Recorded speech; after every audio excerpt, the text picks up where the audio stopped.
All right, so today we're going to talk about the case of Garratt versus Dailey.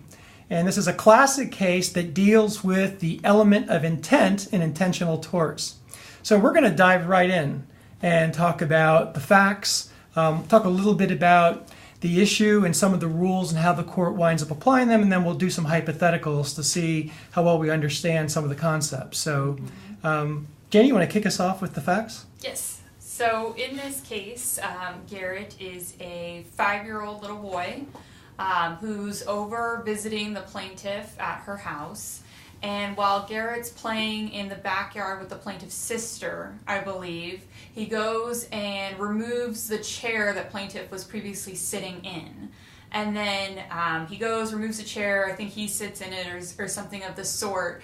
And then it kind of becomes a little murky as far as when the plaintiff comes back outside to return sitting in the chair. Garratt says that he ran over to put the chair back underneath her. However, she did not realize in time, fell and broke her hip. Yeah.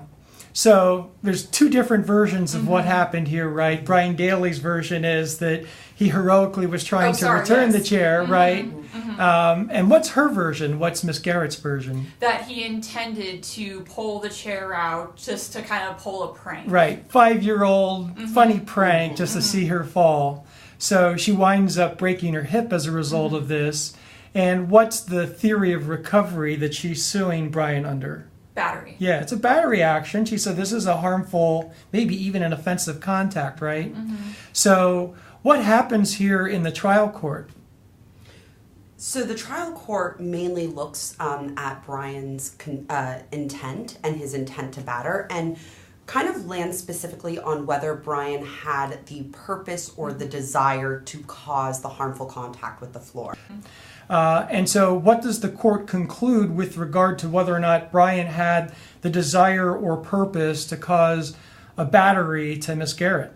So the trial court decided that Brian did not have purpose or desire to bring about the contact, and pretty much concluded that he was therefore not liable for battery. Yeah, between those two accounts, the court basically believed Brian's version that he had moved the chair and then noticed that she was coming back and she wanted to sit in a particular place and he was trying to restore the chair kind of heroically to save her in some way, right? So looks like we've got a resolution to the issue on intent, right?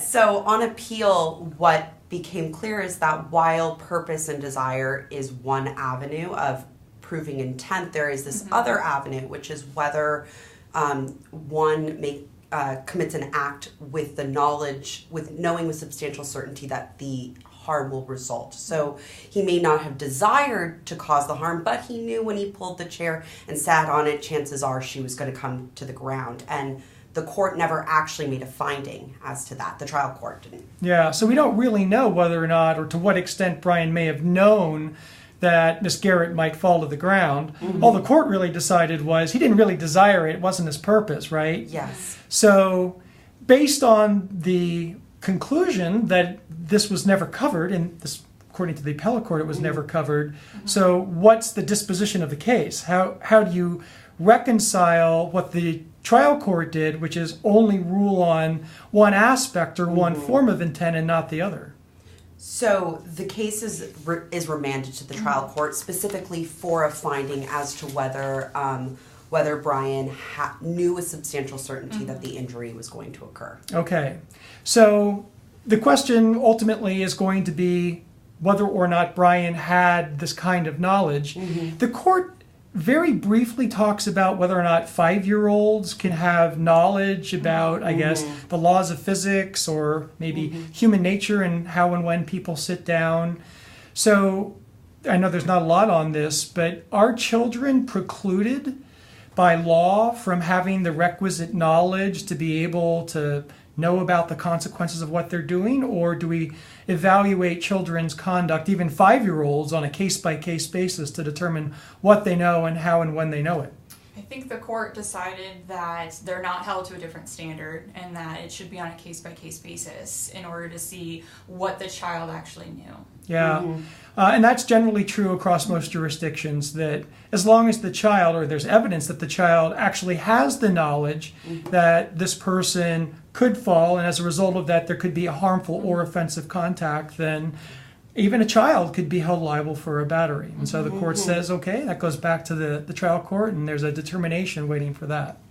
So that's really all that was to this case, but I thought there are some interesting hypotheticals we can kind of take from the Dailey case and use to explore some of the issues a little bit more. So what if Brian had moved the chair before the plaintiff attempted to sit and tried to return it, and he really did want her to fall. Now, he had made this choice to move the chair early, and he never really expected that she would fall to the ground, but he really wanted it to happen, right?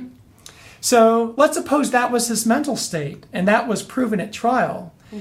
Would you have the same result that the trial court reached? Would he be exonerated of a battery, or would there be enough under my changed set of facts for the court to find that a battery or the intent for a battery actually exists?